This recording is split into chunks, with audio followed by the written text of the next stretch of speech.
Open your Bibles, please, to the Gospel of St. Luke. Our theme, What Would Jesus Do?, has taken us all through the Gospel of St. Matthew over 3 years and a half, and now it's taking us into the book of Luke. Chapter number 2.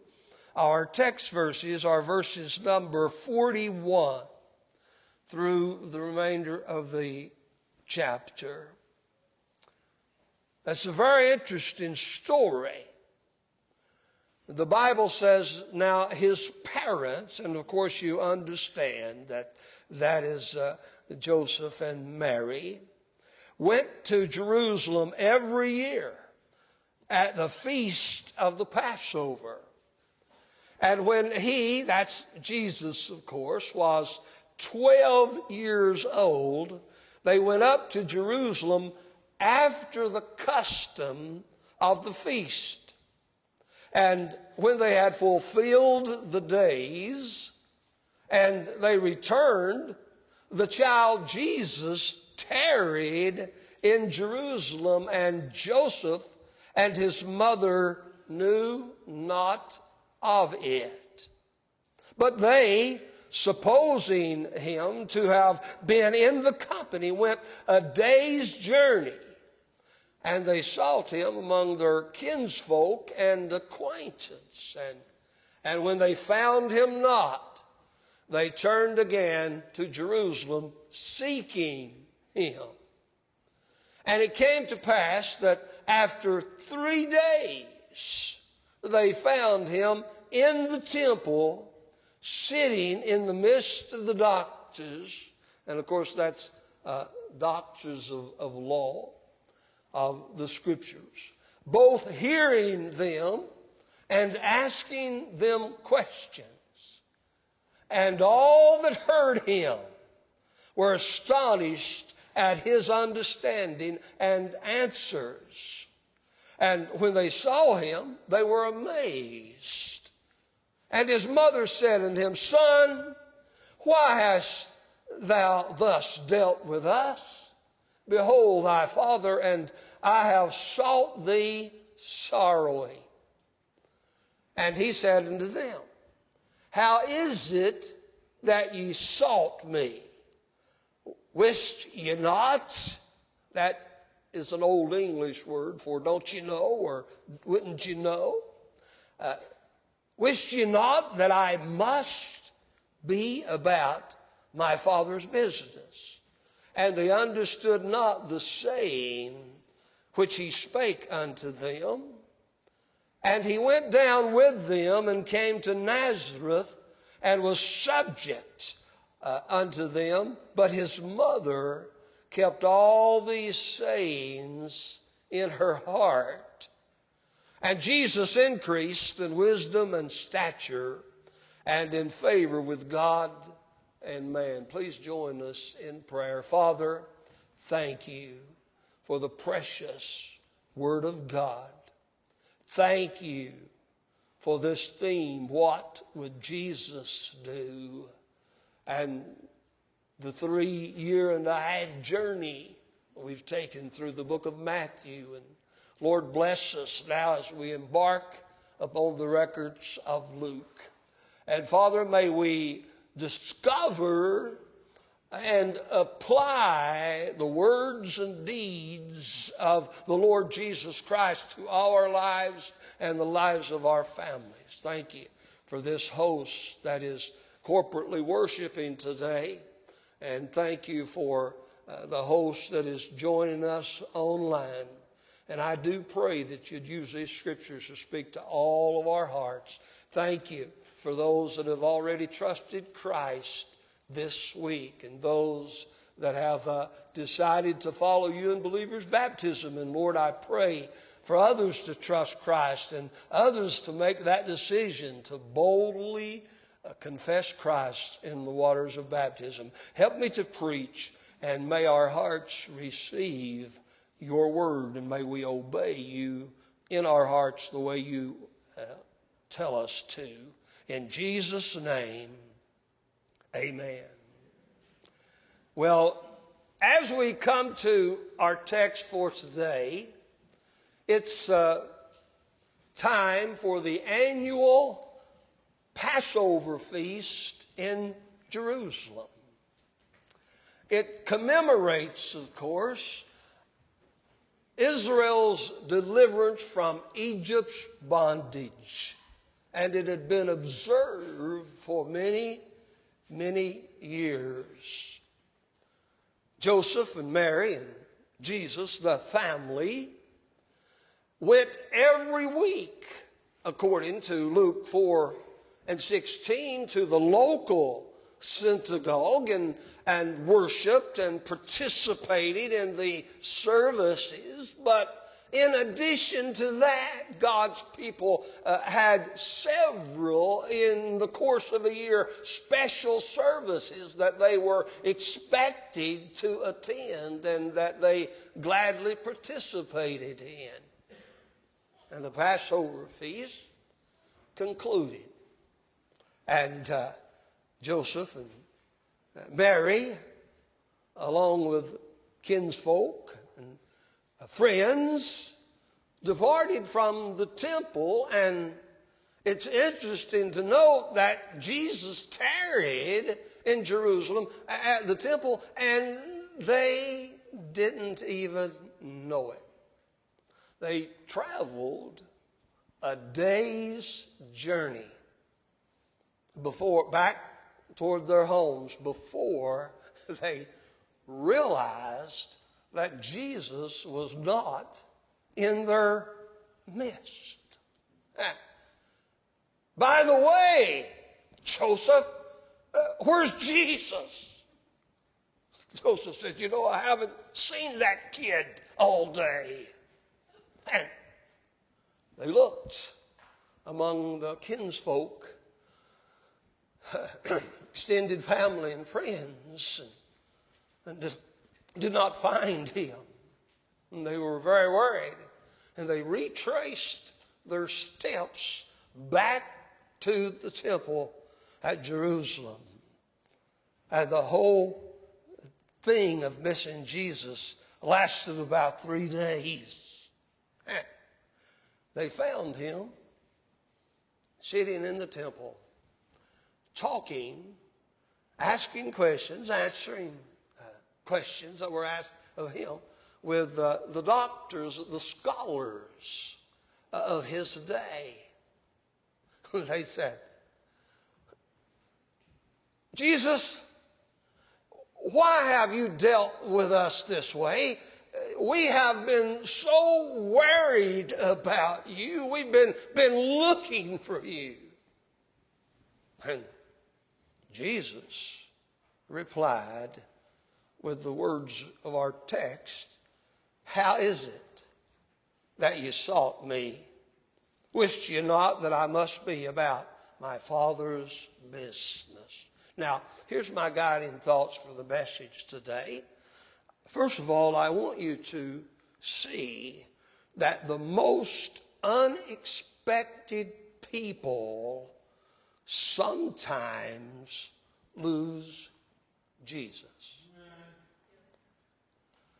I want you to see also in the text that these people often lose Jesus without perceiving that he's gone.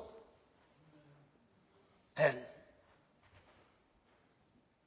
the most unexpected people lose Jesus without perceiving he's gone, and they lose him in the most unexpected places. And then lastly, of course, we'll, as the message comes to its conclusion, we'll see that practice is much more important than profession. Amen. It's really an interesting story. The most unexpected people sometimes lose Jesus. Now, please, don't take me to task on my choice of words. Please take it for granted that I understand that people that are truly saved can never, ever lose their salvation. Amen. So don't even go there. Amen. Just listen to what I have to say and learn from it. The most unexpected people lose Jesus. Look at the text. Mary and Joseph. Going home after the Passover, left Jesus at the temple, and they didn't even know it. They didn't even know that Jesus wasn't with them. He wasn't in sight. They could see him. He wasn't at arm's length. They never put an arm around him that day. They never communicated with him at all that day. And hours have passed, and miles in a journey have been completed, and now they discover that Jesus isn't even with them. That's right. You would never expect his parents to lose Jesus, would you?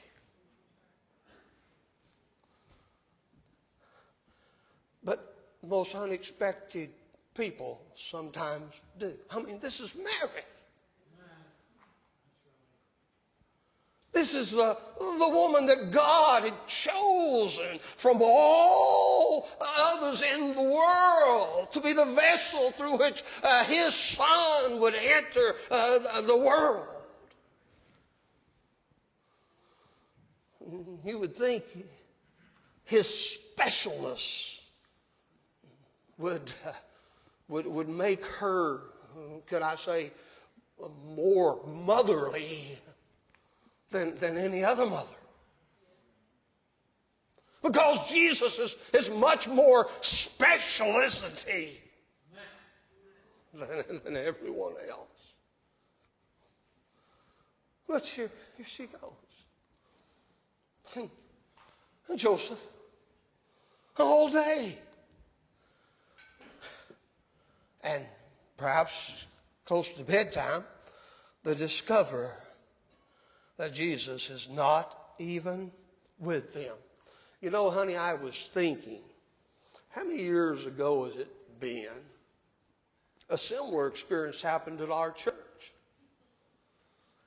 We had this couple.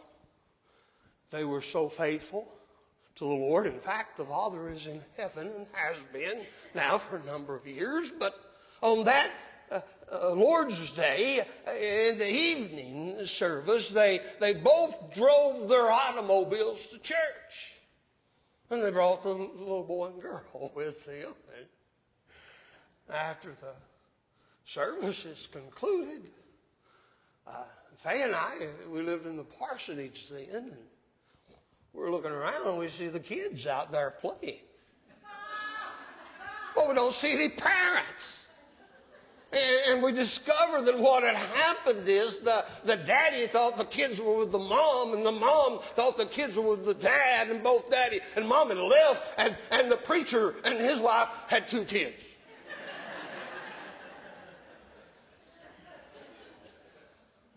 It's a similar experience.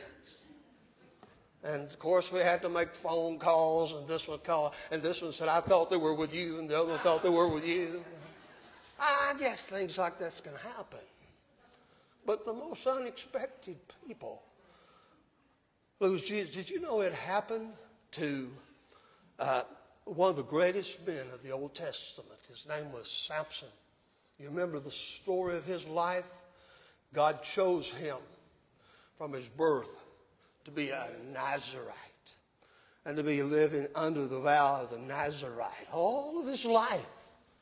And God, for his own purposes, did not want Samson to cut his hair.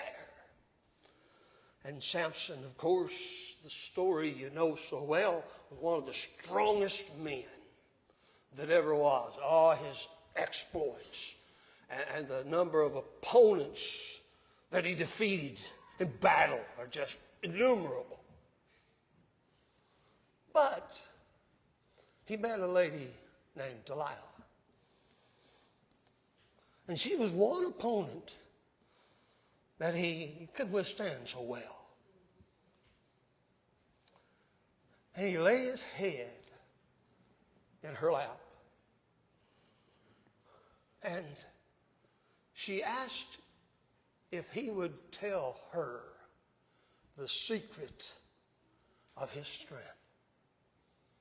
And he toyed a little at different times. And she discovered he hadn't really told her the secret of his strength. And she threw a tantrum. Oh, Samson, if you really love me, you'd tell me the secret of your strength.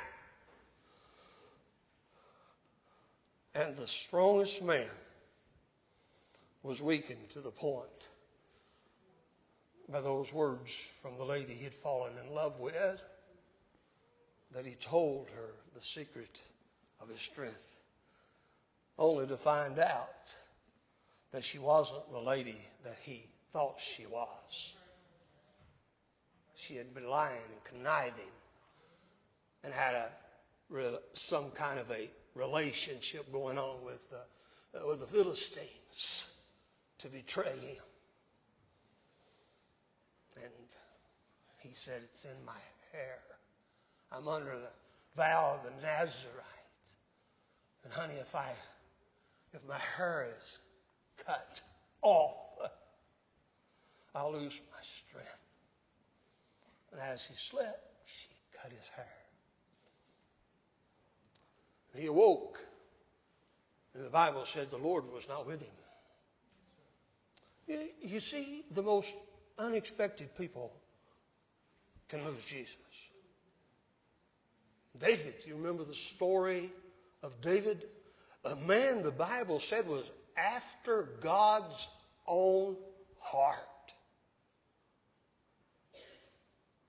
By the time you read through the Psalms that he's written, the experiences of his life, that man that's so close to the heart of God, Psalms 51, 9 through 12, you see him in prayer because he knew in his heart that God wasn't with him. And he said, Lord, I've lost the joys of our relationship. You wouldn't think that these people, but the most unexpected people, lose Jesus. It happened to Peter. Lord, though everybody else denies you, I will not. But Jesus said, Peter, you don't know your own self. You don't know your own weaknesses. You need to learn what it's like to be a fleshly man. And through all the trouble that Jesus faced in preparation for the cross, the hands of wicked men,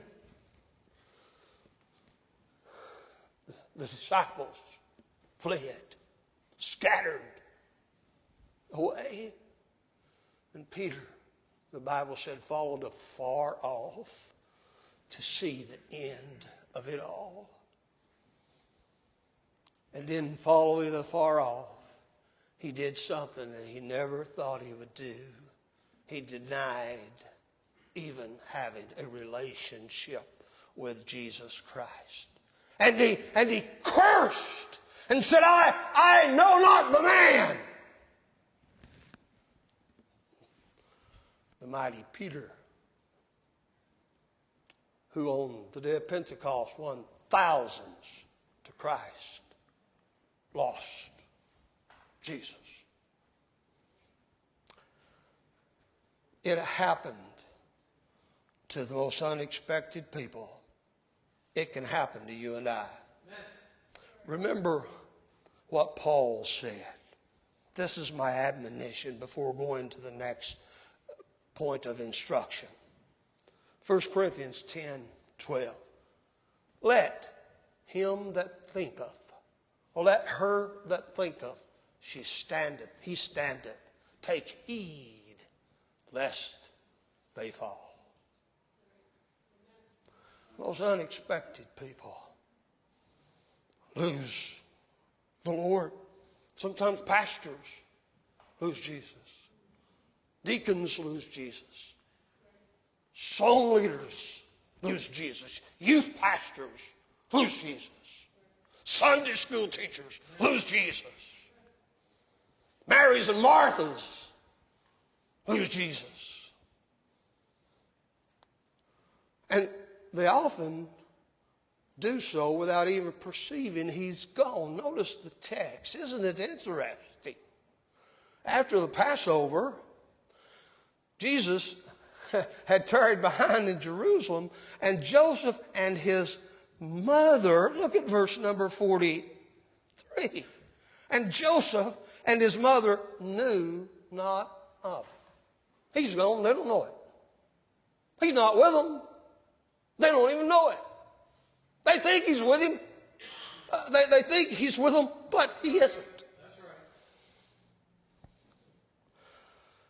That's right. Isn't that interesting? They supposing him to have been in the company. Well, Lord, we thought you were there. That's right. We just took it for granted that you were with us. Supposing him to have been in the company, went a day's journey before they realized he wasn't with them. Here's what we learned. People can lose Jesus without even perceiving he's gone. Amen. Without even knowing he's not with them. Samson lost the Lord. But here's what I saved until now to tell you. If you read the text, Judges 16:20, he woke from his rest and blissful sleep in his lady's lap. The Philistines be upon thee, Samson. He jumped up like he always did, and he went against his opponent like he always did. The only thing then, the Bible said, he wist not that the Lord had departed from him. That's right. And he discovered in the battle that God wasn't with him. Because God wasn't with him, he spiraled downward. And you know the conclusion of his life. Blinded, standing in the temple, pushing the pillows apart, repenting and asking God for one more restoration of his strength, and being mercifully granted it. The church at Laodicea. Revelation 3:17. The church, a church like ours, a church like other churches in the Asian area, churches in Cincinnati. Oh, they thought they had it. But God's word said they knew not that they were wretched, blind, and miserable, and didn't have among them what was valuable. Churches. And he said, you don't even know that you're blind. You don't even know that you're miserable. You don't even know that I'm not among you. You think I'm with you when I'm not.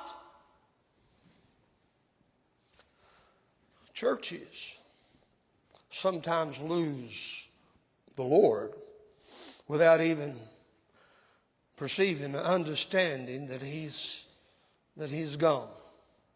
They can even have a name that they live, but they're dead. Sardis. Hey, Julia, but you're dead. Thank God that in this story of Joseph and Mary, that they finally realized Jesus wasn't with them. And thank God they loved him enough to go looking for him. They went looking for him. Went over to the cousins' families and said, "Is Jesus in your midst?" Went over to a friend's family. "Is Jesus in your midst?" Went over to a stranger's family. "Is Jesus in your midst?" They couldn't find Jesus, but they didn't give up.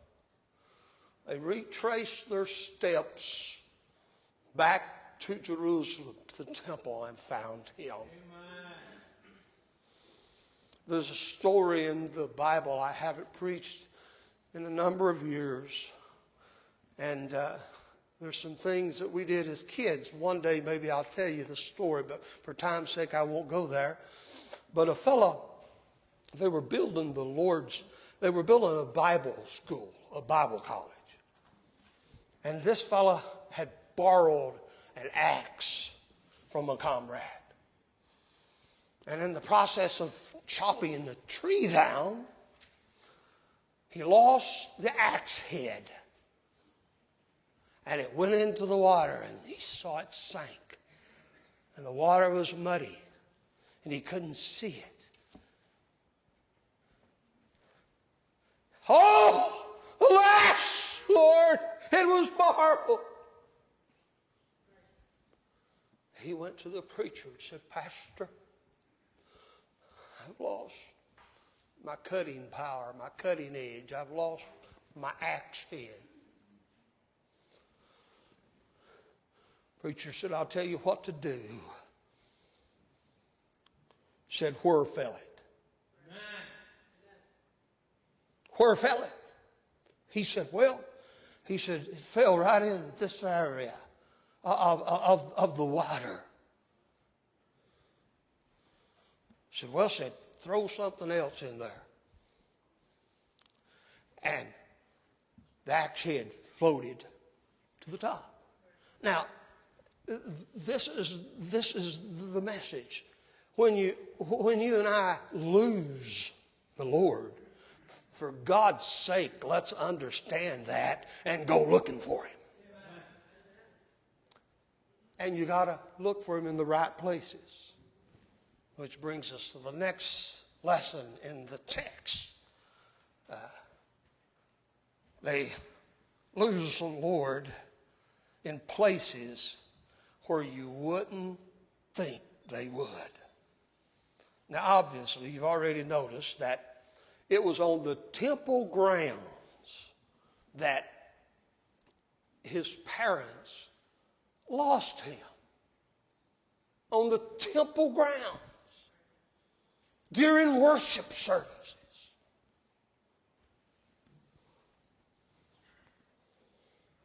You would think there would be more structure.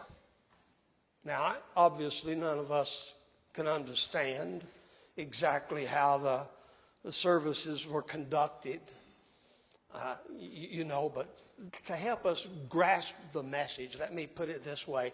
We have structure here. At 10 o'clock, we have Sunday school classes for all ages.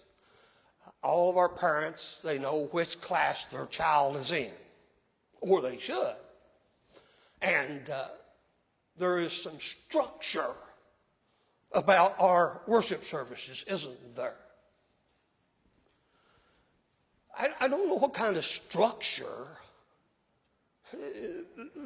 they had, but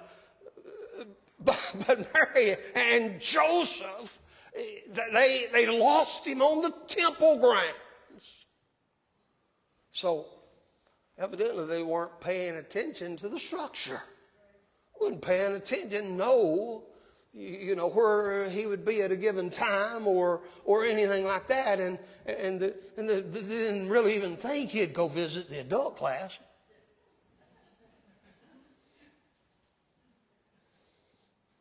He'll be in the youth room.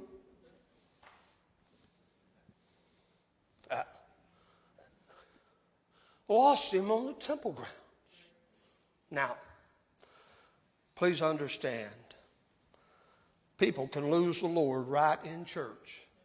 You can lose the Lord sitting in your church chair, in your pew. You can lose the Lord in your classroom, in your Sunday school room. You can lose the Lord. Right during worship services. You can lose the Lord right during worship service, particularly if you don't like the sermon.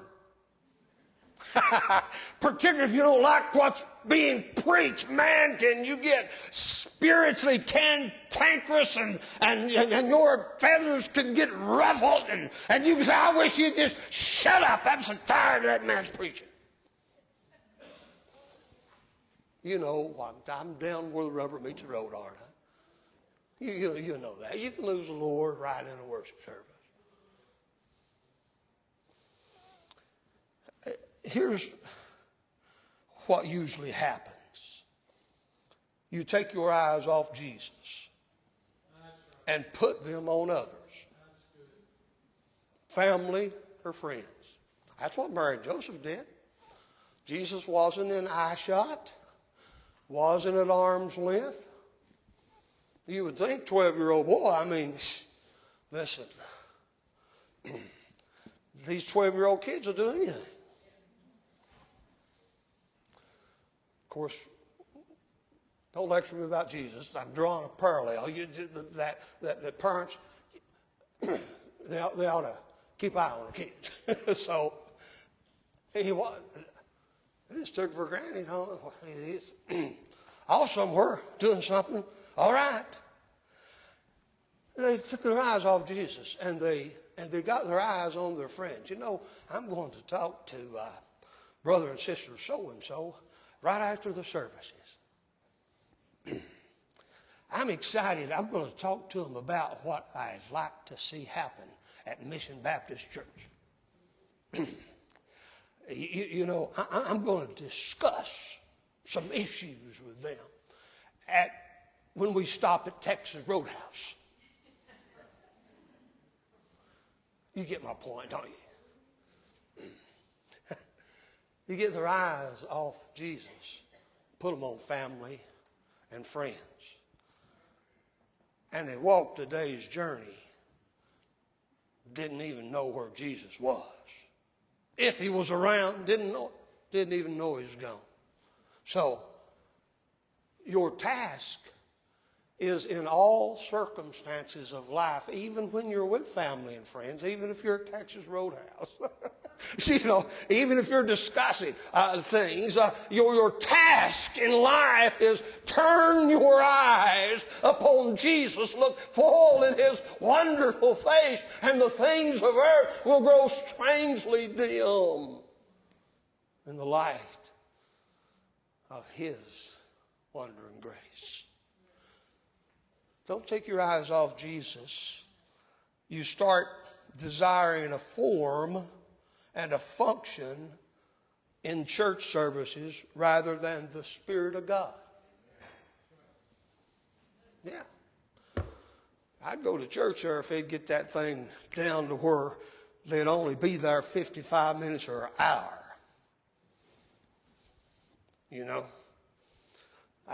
I want it formed. I want it fashioned. I don't want the Holy Ghost to interrupt anything. I don't want the Holy Ghost to empower anything. I just want to get in. I want to do my thing. I want to get out. That's I'm telling you the truth. That's kind of what people get said in their minds, And listen.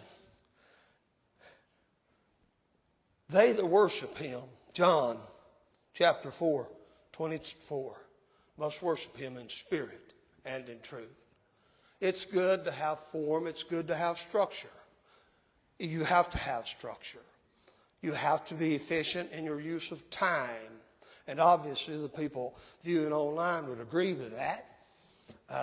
And people in church understand that the attention span in our day is only about that long.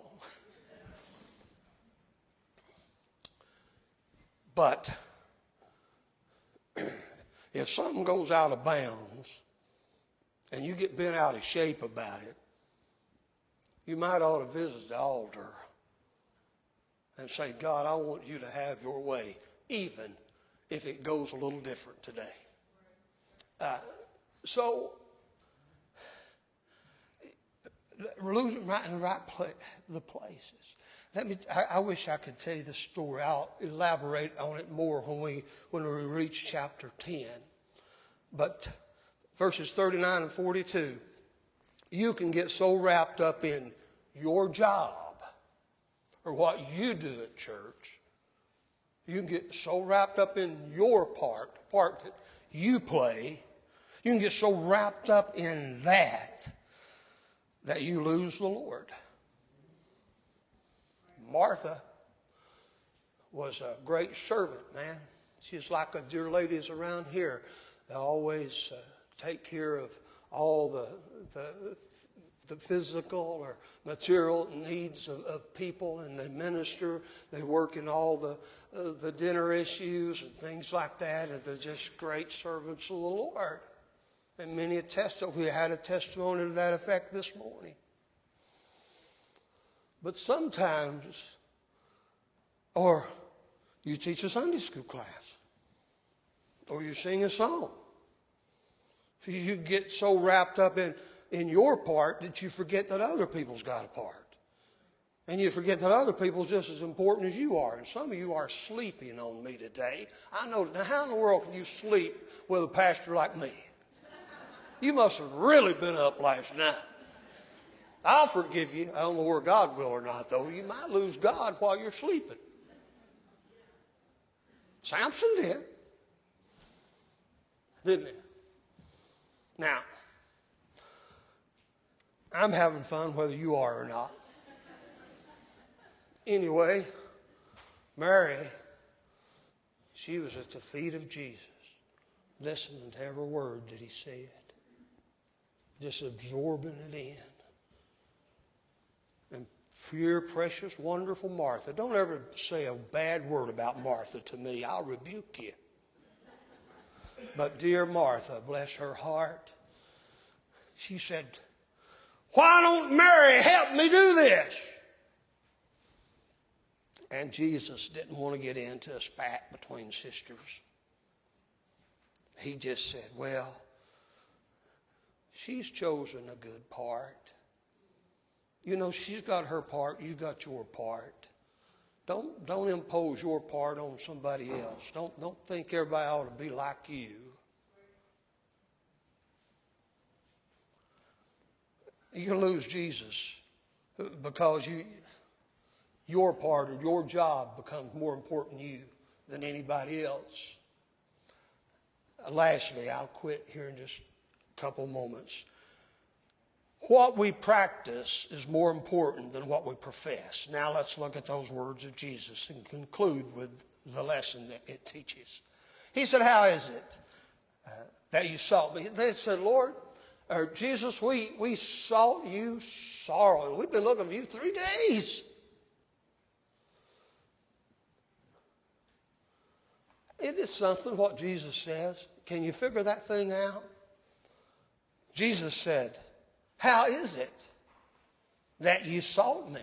Well, they had just told him how they'd been seeking him, didn't they? And even though they told him how they'd been seeking them, he questioned it. And he said, how is it that you sought me? Wist you not that I must be about my Father's business? Now, here's the bottom line. You had some parents that were about their own business, their own lives, their own fellowship circles, their own wrapped up in their deal. And you had Jesus that was wrapped up in the Father's business. Amen. Amen. What you see is one man that puts God first and thinks of the kingdom of God first. And he has a message for his parents that they'd gotten a little out of line. Listen, that's why he said that. And here's the message I want you to understand. What he's really saying is, you can profess to be a good Christian. You can be in the services. You can go to the special services. You can do your part in the services. You can do all of that. But you can be so wrapped up in doing all of that that you took your eyes off of me. You took your eyes off Jesus. And that's the most important thing in anybody's life, is to keep their eyes on Jesus and to keep their arm in His. Amen. That's the most important thing. The most important thing is a close relationship with the Lord Jesus Christ. That's a personal, close relation. That's the most important thing. What are you personally doing for the Lord? God wants us to actively participate in His business and keep Him first.